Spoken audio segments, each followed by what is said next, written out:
And you probably want to take your face off timer. She wanted me to be on, so, well, maybe I will at this point. I don't know. Okay, she can always tell me to change it. Yep.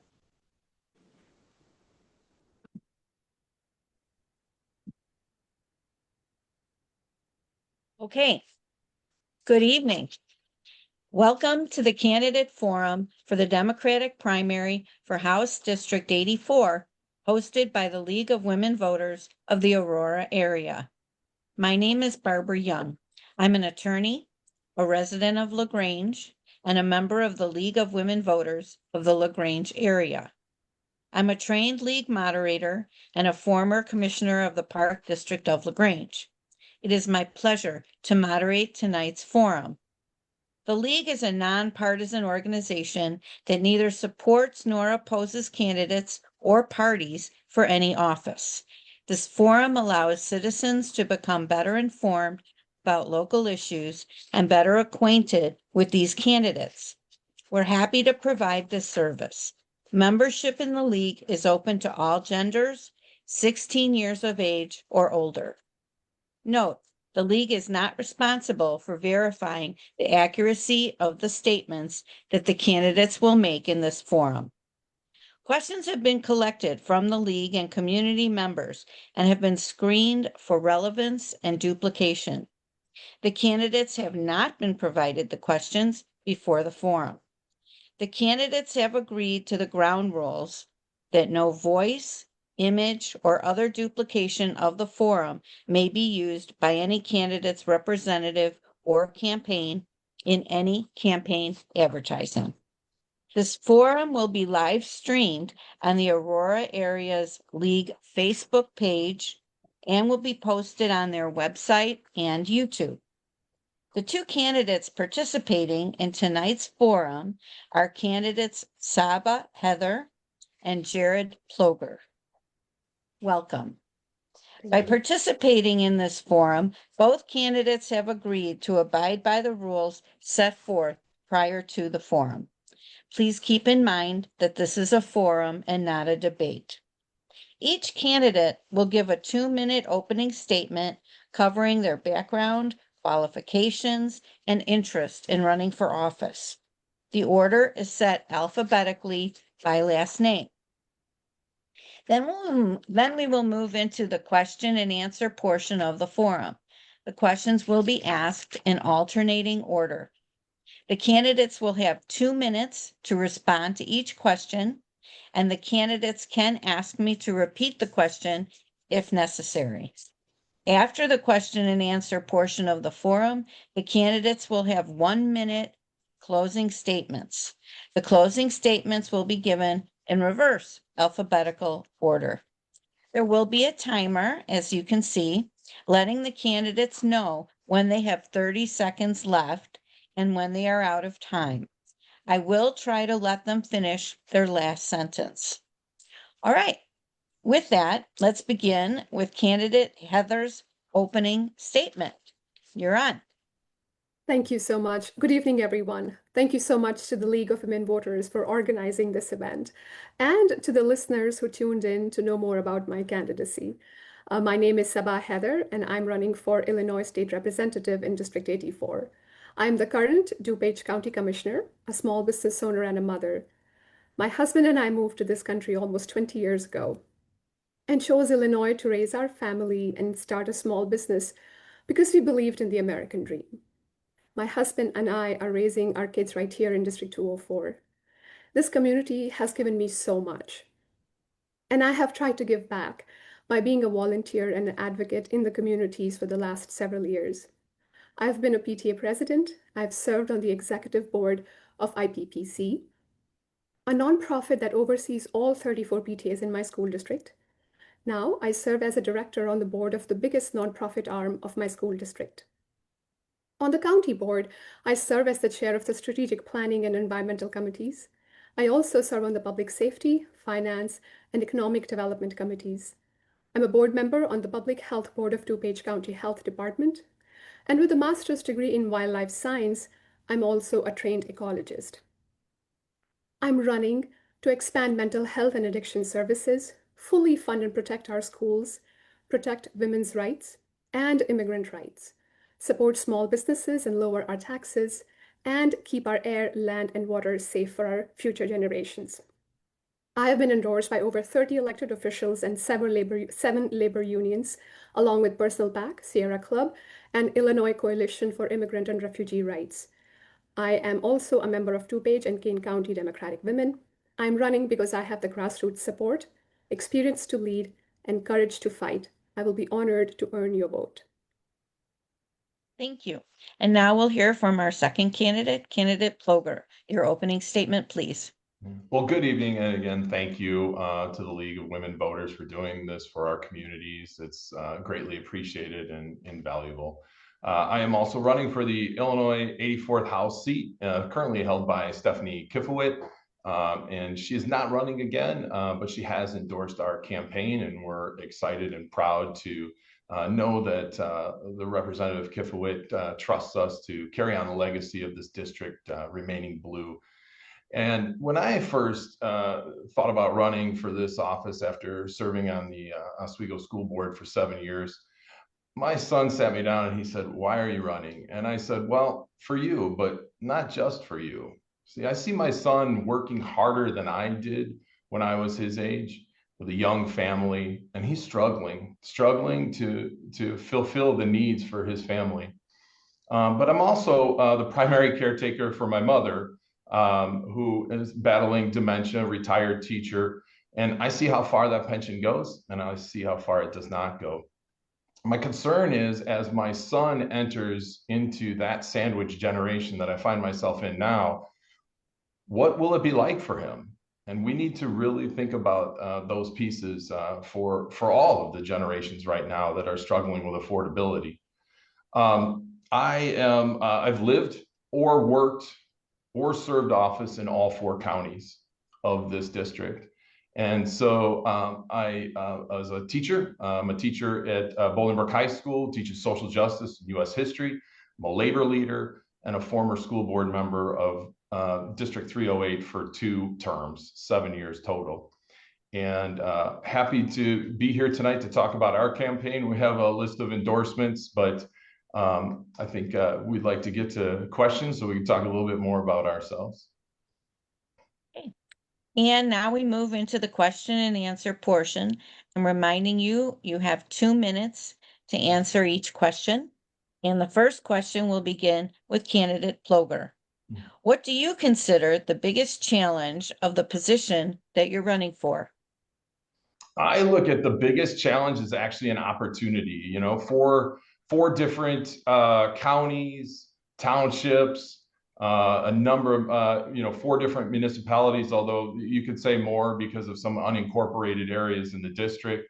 And it's a challenge for sure, but I also think it's an opportunity. And when I was on the school board, one of the things that we did is we embraced diversity. And you can see that in some of our actions. We hired the first ever person of color who was also the first, I think the only Muslim around as far as any of the large school districts. And Dr. Kelgati has done wonders with that district. I'm proud of that. In addition to that, we created an equity committee, which I was on while on the school board. And we did a lot of reach outs. I remember my wife had the honor of being invited to the Guru Vandana at the Eola Community Center. And while we were there, all of a sudden I heard, "Hey, Jared Ploger." And I turned around, I thought this was going to be for the school board. Turned out one of the organizers is actually one of our union members and a teacher in our district. And so I look at making sure that we represent all of the aspects of our district as an opportunity, but definitely needs to be a challenge that the next representative is up for. Okay. Candidate Heather, what do you think is the biggest challenge facing you?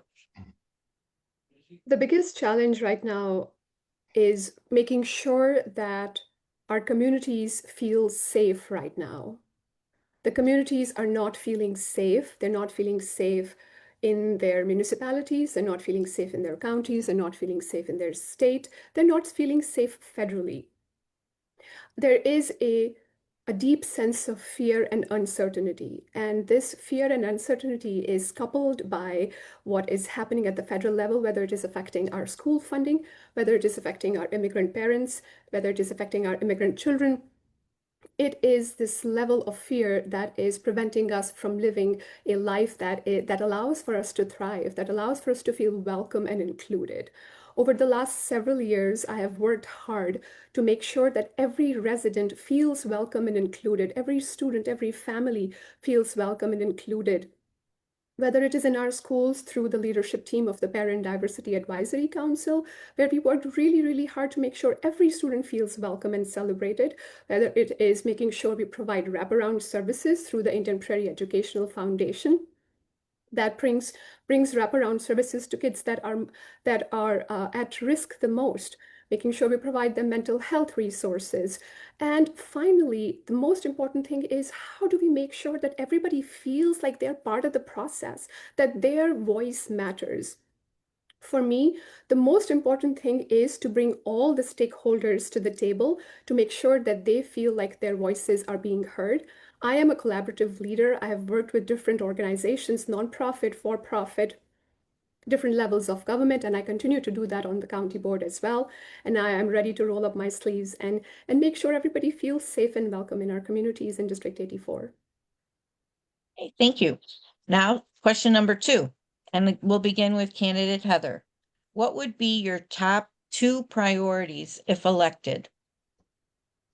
Thank you for that question. And I think that is the question that is the most important question for any candidate, because that is rooted in the why of why any candidate is running for office. For me, I am running for office, and I have run for office in the past because I want to make sure that every resident in my area feels safe, feels they have an opportunity to be successful, and that they're living in a sustainable environment. They feel safe by making sure that they have access to fully funded public school education system, making sure they have access to mental health and addiction services, making sure that women have access to reproductive health opportunities, making sure that people that are struggling, that are going into bankruptcy just by paying their bills, their medical bills, is not in the future of the residents of District 84. I want to make sure that residents and families, working families in District 84 feel successful by investing in our small businesses, by making sure that the state finally shows up and pay their fair share so that the burden does not fall on the backs of our residents, so that we don't increase our taxes. We keep our taxes low, yet the state and the federal government show up and do their fair share.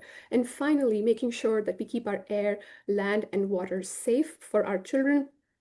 It is absolutely important that we work hard, and with that experience of having a master's degree in wildlife science and being on the chair as the chair of the environmental committee on the DuPage County Board, we have led several initiatives. We have worked really, really hard to push that agenda forward, and now we will continue to do that at the state level as well. Okay, candidate Ploger, what would be your top 2 priorities? Yeah, so I'll give you the 2, but that was a great answer, and I'll just add a couple of things. Definitely agree about funding our schools, and we need to take a look at how we are raising revenues in this state. We need to look at the fair tax again. And as an educator, teacher union leader, school board member for 7 years, I see the ins and outs of this, right? I know how to have those conversations. And having many of the lawmakers who have started to have those conversations with me, but over the years have had those conversations with me, there's definitely pieces that I would love to take to Springfield. And funding our education is huge. Illinois has a disproportionate amount of high-performing public schools, and so we need those schools for that. Well, it also helps our property values as well. And then the other piece that I would talk about is affordability and make sure people have a livable wage, and also to, I do all the grocery shopping in my household, and I remember before the pandemic, I could get to the grocery store, $100 would be okay. Now it's almost twice that. And I always say I do the grocery shopping because I want to make sure that I'm contributing as far as the food that we're all going to eat. And so I see those grocery bills firsthand. And I worry about our young people who are working very hard and how they're going to afford just those basics without, increase in wages that they need. And I fought hard as a labor leader to make sure that we're taking care of our most vulnerable in our union. And that's something I know how to do. Okay, third question, and this time we begin with candidate Ploger. How will you ensure you stay responsive and accountable to constituents throughout your term? Yeah, I love this question. So as I've gone door to door and hit thousands of doors in this district myself, it is a beautiful district. I mean, I'm walking in the cold, and there are people who are offering hand warmers. There's people offering me water, throat lozenges. I mean, the incredible generosity of the people in this district. And so that's a piece of it. Like, you've got to go meet people where they are. But there's also just such a huge opportunity in this district, in the various townships and counties to hold events and to get people to come out and to meet them there as well. And so that's a piece. You're going to have to want to do some polling of your constituents. And I think, again, just being at events, being active in the community, knowing the area and all of the areas of the 84th, but also going and meeting the people. I will absolutely be someone who, even when it's not election season, I will go to doors. I will talk to people. I will meet with them. I give you my phone number. You want to call me? It's 630-674-3645, right? I'll answer the phone. I'm used to it anyways. My poor wife sees all the hats I wear, and as a school board member and a union labor leader, I'm up at night talking to an array of people, and still from some of my past experiences. So you got to stay connected, you got to stay available, and you got to go meet people where they're at.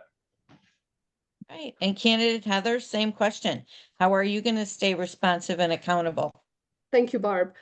This is a lovely question because, again, this is at the core of what this race is all about. The title of the race is State Representative.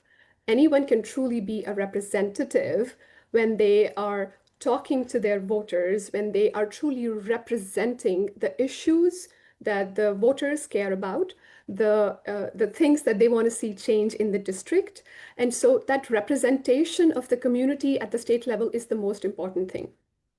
But what I bring to the table is not what I am promising I will do, is my track record of already showing up, already doing the work, already being engaged in my community. I have constantly been knocking doors for several years now.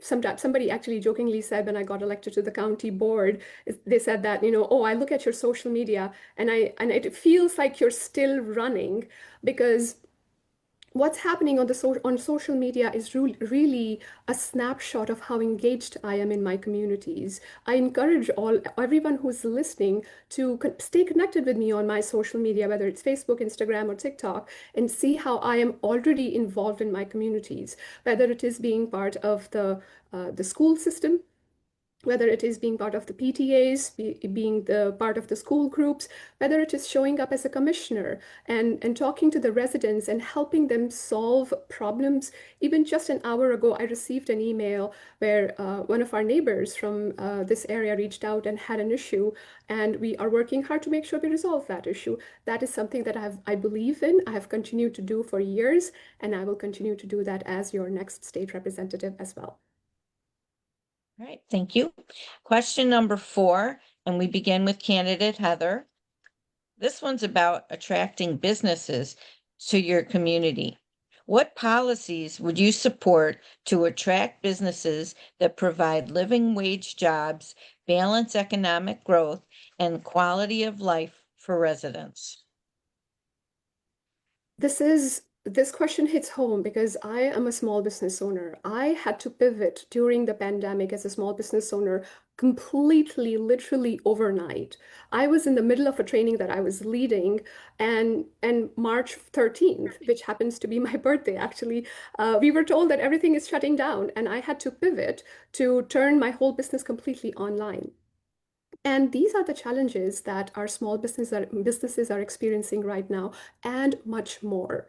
Our small businesses are suffering from what is happening at the federal level, the fear that exists in our communities, especially in our immigrant communities, and how that is impacting our small businesses. So we have to really double down here. We really have to make sure that we are taking care of our residents, that we are making Illinois a place where families, businesses come to a state where there are good schools. Where there are good schools, there are good paying jobs. Where there are good paying jobs, businesses automatically get attracted. The economy thrives. We have different sources of revenue, and the state flourishes. We need to make sure we are investing in uplifting our minority businesses as well, making sure they have the resources, they have access to resources, making sure those resources exist in multiple languages that the businesses can benefit from. We also want to make sure we focus on workforce development, economic development. How do we empower businesses to become more sustainable so that they can protect the environment, but also make sure that they are saving money while saving the environment as well? And there are a lot of ways. I am already doing that work, and I am so excited to continue to elevate that work, continue to lift that work at the state level as well. All right, Candidate Ploger, what are you going to do to attract businesses? Yeah, I love that answer. I'll just add a few things, right? Number one, I agree with the fully funding education piece, but part of that is also our upper education. So we need to realize that we have to start allocating more resources towards upper education or higher education, I'm sorry. You know, I have a student who is literally studying to be a rocket scientist, and he went to Purdue. And now he's going to Massachusetts. And so we need to think about the fact that we are, there's a brain drain when we don't fund higher education, and that needs to be a priority. I'll also add on the infrastructure piece. You know, there's a part of our district that borders areas and contains areas that are not fully built up. And when you drive down a place like Wolf Crossing Road, there are moments in the past where you can get out and walk almost just as fast. And so one of the things that I am passionate about is making sure that the infrastructure is there to attract business. And that doesn't always just mean roads. You know, there was a time in this area, believe it or not, way back, where you could actually get on, a track, and you could go from like Elgin to Joliet. We had railways, streetcars, right? And we tore up all those rail beds. And we need to invest in mass transit as well as our roads. And you know, one of the things that I hope to get done in Springfield for everybody who's listening is Route 30 and Wolf Crossing for sure. But there's other infrastructure needs in our district, and people are going to continue to move to the fastest growing areas in Illinois, and we are growing in Kendall and Will County. All right, now we're moving to question number 5, beginning with Candidate Ploger. What should Illinois do to improve healthcare access and affordability for all residents? Because I know you can make just a little too much, and you're not eligible for Medicaid, but yet you can't afford private insurance. So what should Illinois do to solve this problem? The goal at some point, right? The goal at some point should be, how do we move towards making sure we have, universal healthcare coverage? That should be the goal. And every decision we make should try and move us closer and closer. And you know, as much as I would love to see Medicare for all, even realize that is tricky in itself. I mean, I am there dealing with my retired mother's medical expenses. I go to the emergency room with her. I've been in the emergency room. I see those bills come in, and when you're on a fixed income, and your pension only goes so far. And so that should be a basic right of anyone in this country, which is to be able to access the healthcare that they need. And that should be the goal. Every decision that we make should move us closer to that goal and not further away. I'm extremely concerned with the things that are going on at the federal level. And one of the things that I've been able to do during my time of service of 7 years is I've been able to kind of, convince the other side when I need to, and also stand my ground when I need to as well. And so we've brought a lot of changes that weren't popular at first, but that were definitely very progressive and forward thinking. And those are pieces that I want to be able to do when we get to Springfield and work with, a number of the lawmakers that I already know and who have endorsed us as well. But that should be the ultimate goal, is to make sure that everybody in this state has the adequate medical coverage that they need and that doesn't financially bankrupt them. All right, candidate Heather, same question. How would you improve healthcare access? Thank you, Barb. I have already done that in a bigger capacity, where I voted and helped build the Crisis Recovery Center, which is a mental health and addiction services facility right here in DuPage County, but the services are not limited to just DuPage residents, where we are able to provide these services whether you are insured, uninsured, or anything in between. But what's really transformational is that this is the only place in the country that offers these resources for our youth 5 years and above. This is transformational healthcare. I am very proud of my record in having made that a possibility, and I will continue to do that and fight for things that are going to help make sure that healthcare continues to become accessible to our residents. House Bill 1085 is that step in the right direction of insurance reimbursement parity, where we are making sure that the mental health reimbursement is exactly at the same level as the other reimbursements. So the state is shifting its focus and is moving in the right direction. It's unfortunate that we are at a place where House Bill 1312 is a reality, where we are saying that your immigration status should not come in the way for someone to have access to education or access to healthcare. It's unfortunate that we had to take that step as a state to codify that, to reinforce that.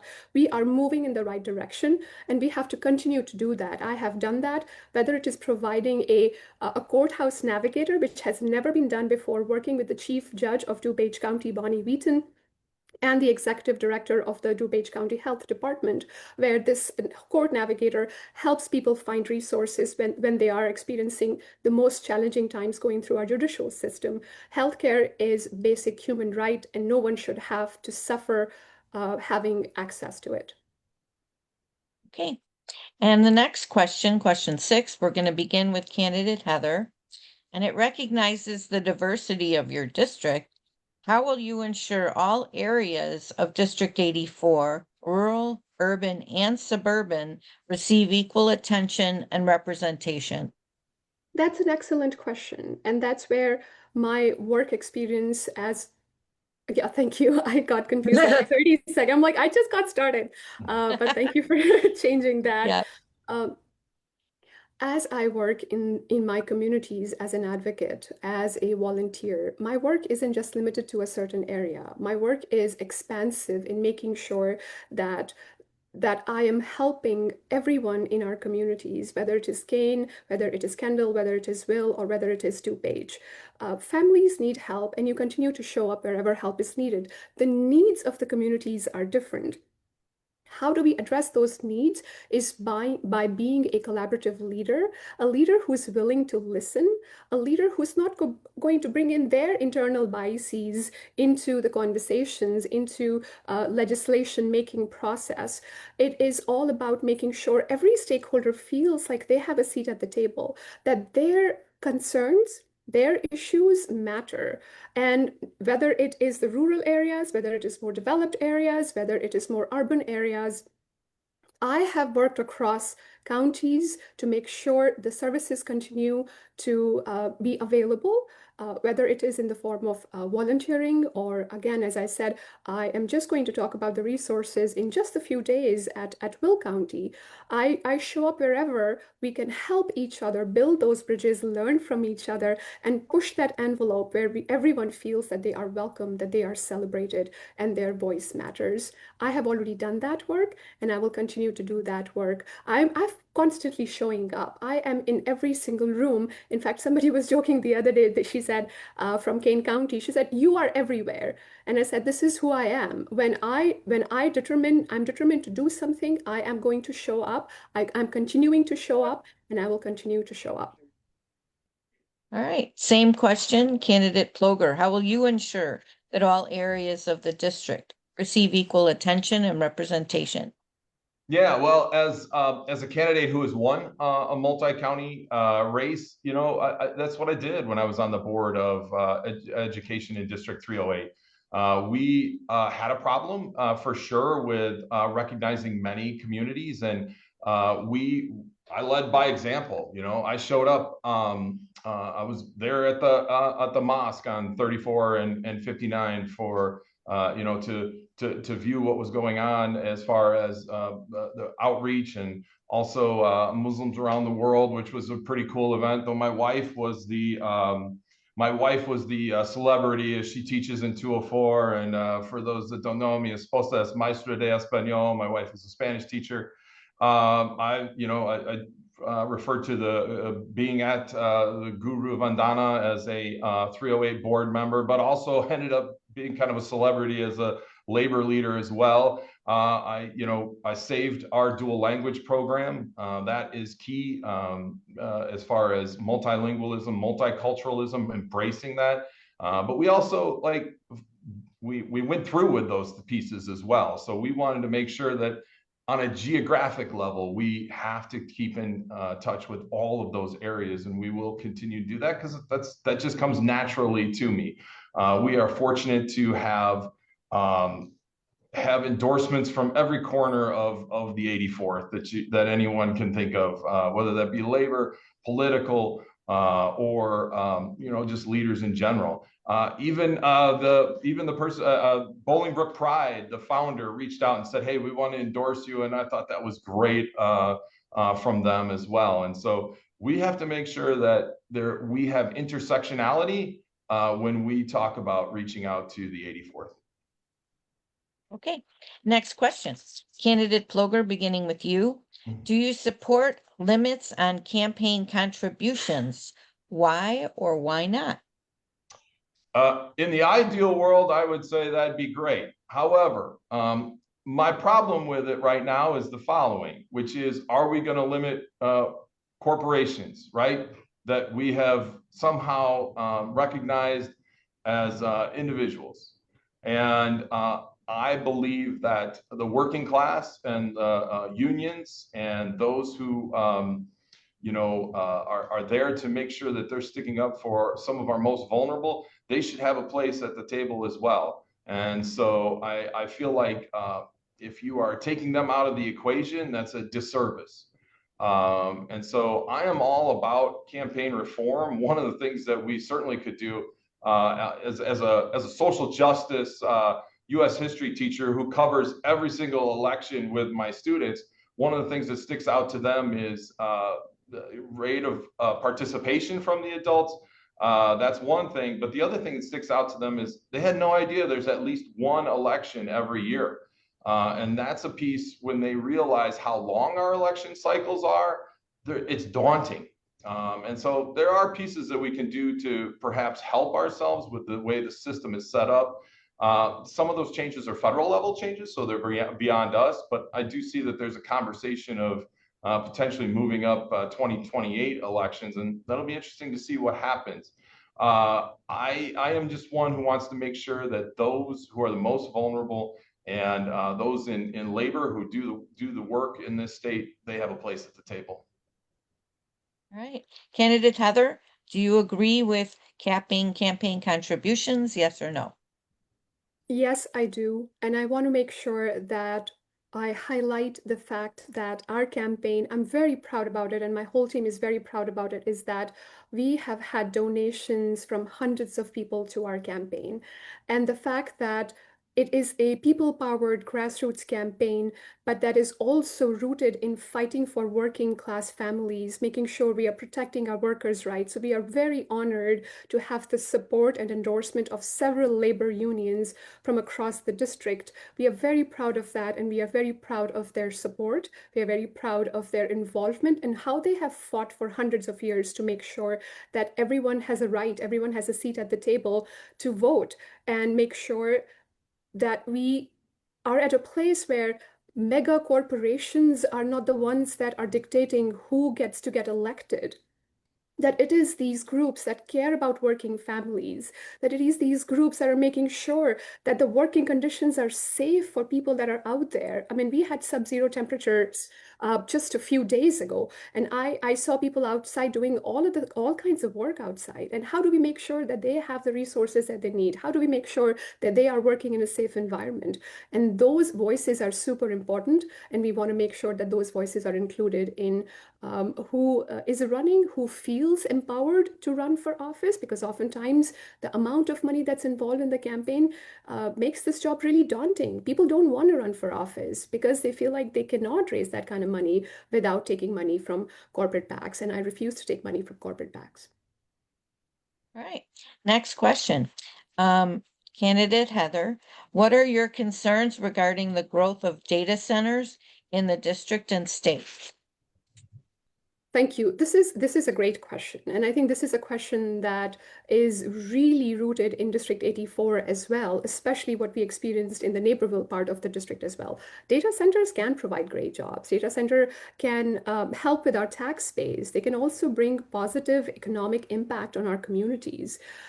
However, I pride myself in the fact that I am a collaborative leader, that I want to make sure that this process is transparent and that we are holding these corporations accountable, that our taxpayers, that our residents have a say in this process. We also want to make sure that our air, our land, our water is safe in that process as well. How do we make sure that the utility bills that our residents are going to pay because of these data centers stay low, that actually it's the corporations that are bearing the brunt of these skyrocketing utility prices?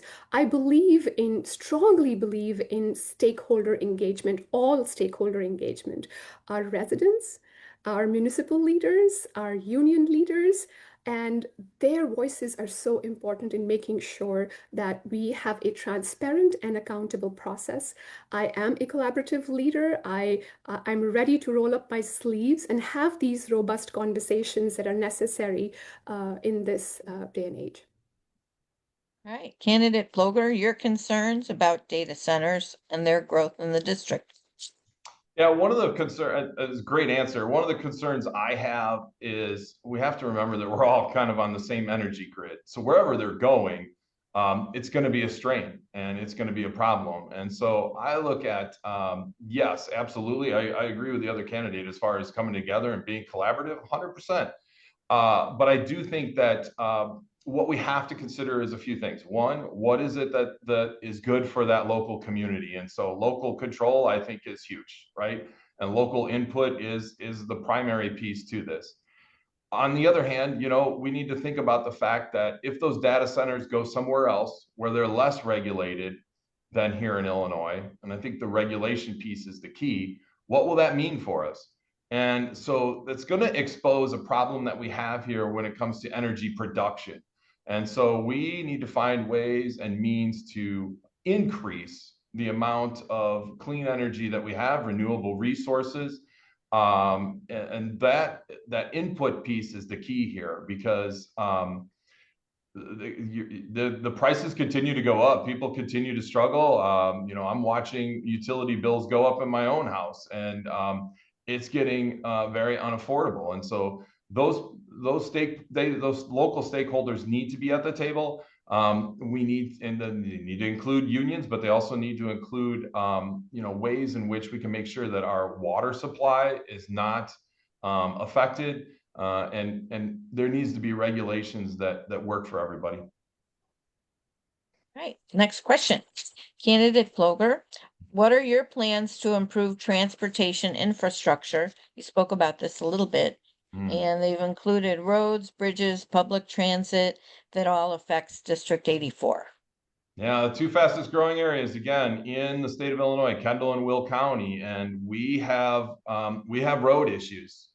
We have traffic issues. We have safety issues because of some of those pieces, and that's something that the people in Kendall and Will and Kane County and probably all of this district have heard me rallying behind for quite some time. And so one of the things that I'm passionate about doing is getting down to Springfield and understanding these various areas of the divisions for IDOC and where they operate, but also to help our municipalities and to help our taxing bodies that are struggling to put up adequate road systems. But I also think that there are opportunities, especially in the 84th, when I'm about a mile away from a very vital train line. There are opportunities for us to start looking at how do we get suburb to suburb transportation, because I think that would be huge for our economy as well. And so any kind of transit expansion is going to be necessary. But we also need to realize that if we don't start addressing infrastructure, our school systems are going to suffer. And so this is where my background comes in handy. I know and I understand that the school districts are not getting funded fully when it comes to some of their categoricals, which include transportation. And if we don't do something about some of those pieces on our to make transportation easier to get around, we're going to have some serious problems when it comes to paying for those pieces. And that's a piece that I'm not sure how many people are aware of that is coming for school districts. All right, Candidate Heather, what are your plans to improve the transportation infrastructure? Thank you, Barb. I am someone who, as a family, we have used public transportation almost every single day, Monday through Friday, for over almost 20 years. So this is something that is really close to my heart. My son used to go to UIC during the summertime and would take Metra. And the fact that I could just as a mother, wouldn't have to worry and know that he has access to the public transportation to do the things that he loves, to do the things that he wants to learn and explore and grow as a young citizen. This is incredibly important for our communities. Transportation is deeply intertwined with affordability in the quality of life that people can have access to in District 84. House Bill 2111 was a historic bill, and we were able to accomplish a lot of good things.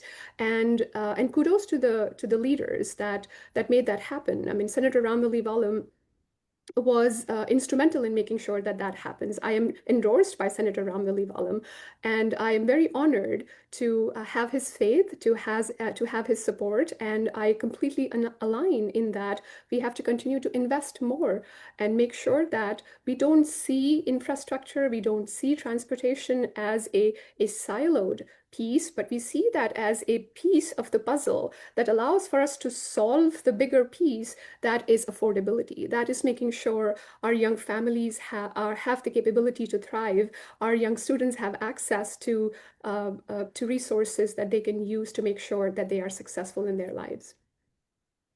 All right, next question. And this will begin with candidate Heather. Did the Bears' successful season influence your inclination to allow public funds to be used for a new facility? Yes, during the successful season, I was knocking doors. So I think I annoyed quite a few residents of mine as the game was going on, and I was knocking doors. I was trying to wrap up before the game starts, but I think I did crash into some of the parties when I was the uninvited guest to many of the people's that night and a few other nights. So anyone who's listening and I knocked at your door at that time, I apologize to you in a public forum. That being said, if that decision comes on the back of our residents and our taxpayers then I am not in favor of it. I believe that these mega corporations should pay their fair share. We want to make sure we invite these businesses to our district, to our state, to the great state of Illinois, but not at the backs of our residents, not at the backs of our tax dollars that these working families are working so hard to save every single day. Yes, I would want Illinois to be a place where we attract tourism, where we attract enthusiasts from all over the country to come and be a part and feel that camaraderie, but not at the backs of our tax dollars, of our working families right here in District 84. All right, candidate Ploger, agree or disagree? The word I'm going to use is return on investment, right? And so I understand the Chicago Bears, listen, they're part of the Chicagoland culture, and it would be a travesty to see them in Indiana or Wisconsin. But the decisions that we have to make when we're down there is obviously the environmental impact of some of these decisions. But beyond that, what's the return on investment for the taxpayers, for those citizens or residents and in Illinois? Is it something where the return on investment is going to help us, or is this a situation where you have the extreme wealthy who are deciding to tax the middle class and lower class in a different way?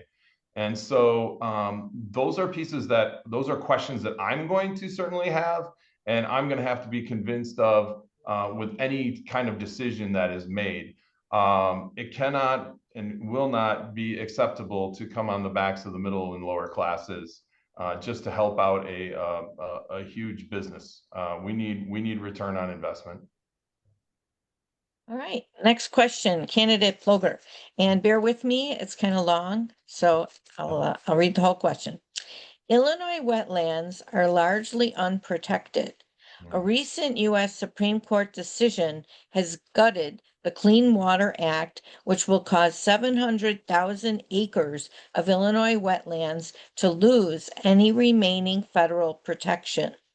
The new regulations will eliminate the need for a federal permit to build over wetlands, thus allowing developers to act with minimal environmental oversight. What legislation would you support to safeguard these endangered ecosystems? How would you strike a balance between developers and the important role that wetlands play in a healthy environment? Well, our wetlands are key, and water is key, and I have a feeling it's going to become even more important. And so this is kind of a theme, right? Which is the federal government is going to withdraw protections. The federal government is going to withdraw resources, and so we have to step in. We have lots of assets that we have to protect, including our wetlands. And yes, to your point, we also want to make sure that we have development, but development has to be responsible to the environment.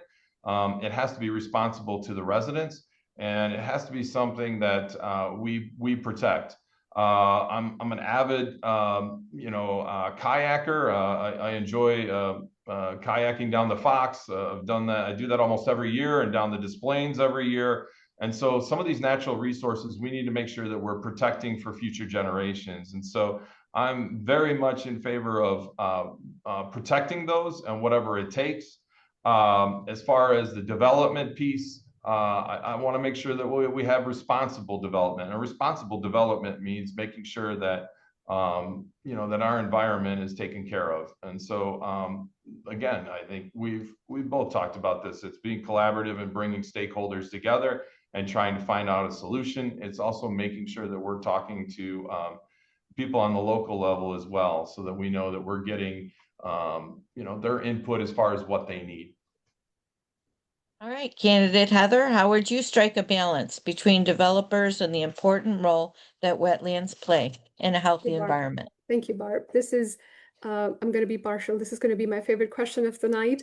As a trained ecologist, someone who has a master's degree in wildlife science, this is something that I have seen really very up close, and I know that when we look at wetlands are a litmus test of sorts of how the overall ecosystem in our areas is doing.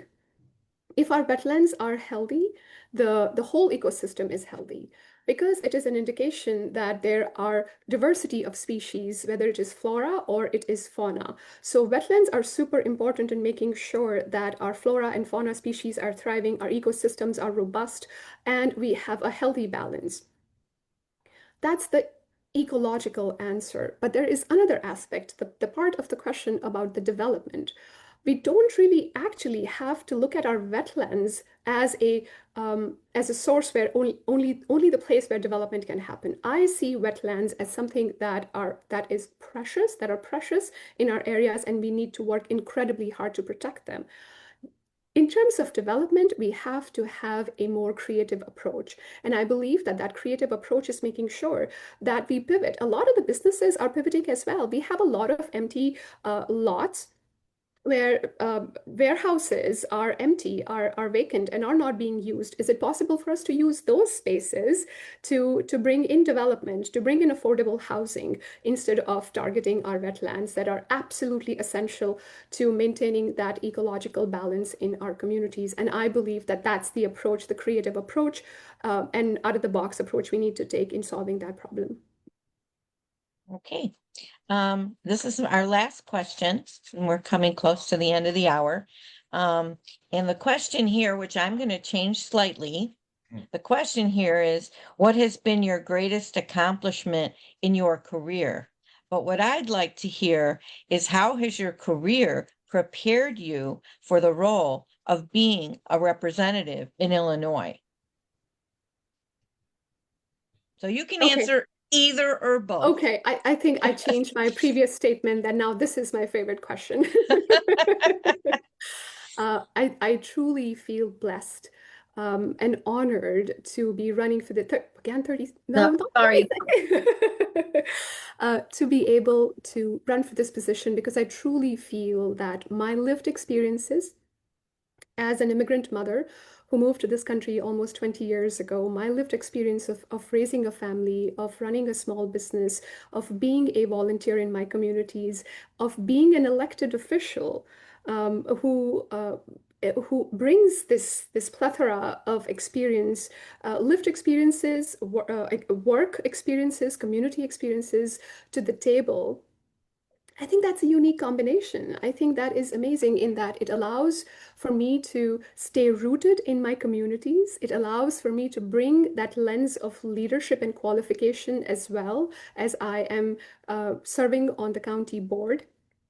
And that's really the most beautiful part of running for this office, is that I have the leadership and qualification of representing as the next state representative in this district, but I also have the deep connections in my communities, whether it is the diverse communities of District 84 in terms of socioeconomic status, whether it is in terms of their backgrounds, whether in terms of how they see and identify themselves. I mean, this is a space where we need to feel, everybody needs to feel like they're welcome, and that their leader is going to be open and receptive to their challenges, open and receptive to solving their problems. I have that experience. I have that leadership experience and qualifications to be able to do that, and I am excited to get to work. All right, thank you. Candidate Ploger, I'll give you the same choice. You can either tell us the greatest accomplishment in your career, or how your career has prepared you for this new role. Well, I wear a lot of hats, so choosing one career is difficult. As I walk in places, it's like, am I the union leader today? Am I the social justice teacher today? Am I the person who's served on the school board for 7 years today? The truth is, I'm all of those things. Am I the commissioner of the GAR Museum in Aurora, which I serve as a vice chair and proud of? All of those things are mine, but I'll give something that's kind of related to how to get work done in Springfield, because my students will tell you I'm a story guy. We had a situation where there was a resolution that was going to come forth at IASB, Illinois Association of School Board, and that was to arm teachers, which I was vehemently opposed to. And you can see that I voted against it. That's public knowledge. And there was a board member that I knew didn't vote how they thought they were voting. And I worked on that board member really hard.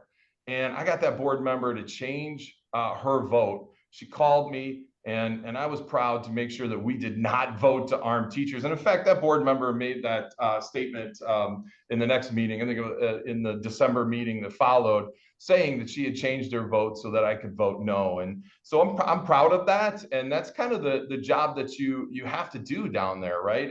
And being a union leader, being a teacher, being a board member for 7 years, those kind of pieces come into play when you're having conversations with people, because people don't want to be wrong about anything. They want to make sure they're doing the right thing as well. And so I'm proud of that story. I've got a million, but that one is the one I think I'm gonna go ahead and talk about as far as my experiences playing a role. Okay. And with that, we now move into your closing statement, which is only 1 minute. And we're going to begin with candidate Plover. Well, first of all, again, I want to reiterate, thank you, League of Women Voters. Thank you for doing this, and you do this all over the place, and it's greatly appreciated. I also want to thank my opponent for being here tonight. It's an open seat. We have the endorsements of Stephanie Kifowit, Senator Holmes, Representative Hansen, and also Senator Capel. And we are just so thankful for those endorsements, as well as the AFL-CIO endorsement, and many more are coming in. And so I hope after tonight, after hearing some of these conversations, I can earn your vote. So asking you for your vote before March 17th or on March 17th, Illinois, 84th District, Jared Ploger. Thank you. All right, candidate Heather, your closing statement, please. Thank you so much for taking the time to organize this forum. I know it's a lot of work, so thank you for that. And thank you for everyone for submitting these amazing and mindful questions. Thank you to Jared for showing up and wanting to run. This is what democracy looks like. And I am incredibly happy to see that we are working hard to keep that democracy alive. I believe right now the American dream is under attack. Washington is in chaos, and we are feeling the effects at home right here. Trump's tariffs are driving up our grocery bills, affecting our small businesses, and he's threatening our healthcare our families rely on. He's targeting immigrant communities that make our communities thrive. In Springfield, I'll be your firewall. I'll fight to lower costs, protect reproductive freedom, and ensure that the state finally pays its fair share for our schools. We cannot just hope for a better Illinois. We have to fight for it. I am Sabah Heather, and I'm asking for your vote on March 17th. All right. And that concludes our forum. I first want to thank the candidates for running and for participating in tonight's forum. Your participation as a candidate is, as you say, essential to our democracy. We also thank you, the voters, for watching the forum, for letting your neighbors know about it, and for exercising your right to vote. For more information, please visit the nonpartisan website, illinoisvoterguide.org. It's the one-stop shopping for voting information, key dates, voter registration tools, and nonpartisan candidate information. Consider becoming a poll worker as well. Please remember to vote on or before the primary election. The date is March 17th, 2026, and I wish everyone a good evening. Thank you.